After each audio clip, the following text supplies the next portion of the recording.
नमस्कार, मी अनिल वेरेकर। आज व्हिडिओ बनवण्यास कारण जी लातूरमध्ये वृक्ष लागवड करणारी लोक आहेत ना, ती डुंग्या मारत असतात। आम्ही हे वृक्ष लावलं, ते वृक्ष लावलं। आता ही ट्रक बघा जाणार आहो का, आणि हा माझ्या मागे थांबलेला ट्रक पहा। जे वृक्ष लागवड करणारी लोक आहेत ना, फुकटच्या थापा मारतात, फुकटच्या। अरे वृक्ष लागवड कशाला करायची? जर तोडायचंच आहे तर नंतर वृक्ष लागवड करायची कशाला? आज माझ्या मागे किती मोठ्या प्रमाणात बघा, इतका मोठा ट्रक वृक्ष कटिंग करून जात आहे। लाज वाटू द्या, लाज।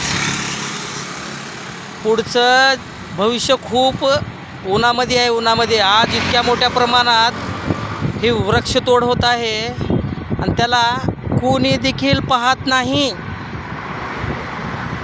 आणि आमचे स्नेही मित्र निलेश मांदळे यांनी जयंतीच्यासाठी जास्त म्हणजे वृक्ष त्रास देणाऱ्या वृक्षाला कट केलं, फक्त फांद्या तोडण्याच्यासाठी त्यांनी महानगरपालिकेला उच्चारण केलं।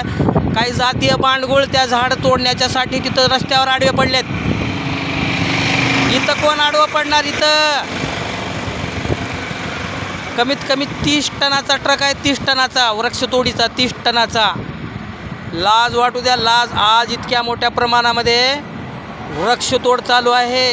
ह्या गाडीच्या समोर आडवं पडा ना, वृक्षप्रेमी एवढेच आहात तुम्ही, तर ह्या गाडीच्या समोर बघा किती वृक्षतोडी चालू आहे। समोर अशाच प्रकारचा एक ट्रक थांबला होता।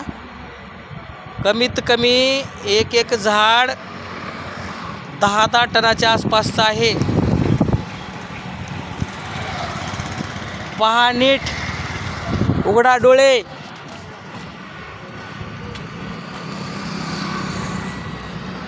आणि सर्वात महत्त्वाचा मुद्दा, प्रादेशिक वनीकरणला विचारला असता, साहेब ही मोठ्या प्रमाणामध्ये झाड तोड चालू आहे, तर प्रादेशिक वनीकरणमधून एकच उत्तर आलं, ते म्हणजे त्या झाडांना परवानगी आहे तोडण्याच्यासाठी। अरे झाड तोडायचंच आहे तर लावायचं कशाला? झाड तोडायचंच आहे ना, तर लावायचं कशाला? लक्ष द्या जनतेनं। आज जर हे भयान दृश्य जर नाही थांबलं तर उद्या येणाऱ्या पिढीला झाड हे काय आहे माहीत राहणार नाही। धन्यवाद।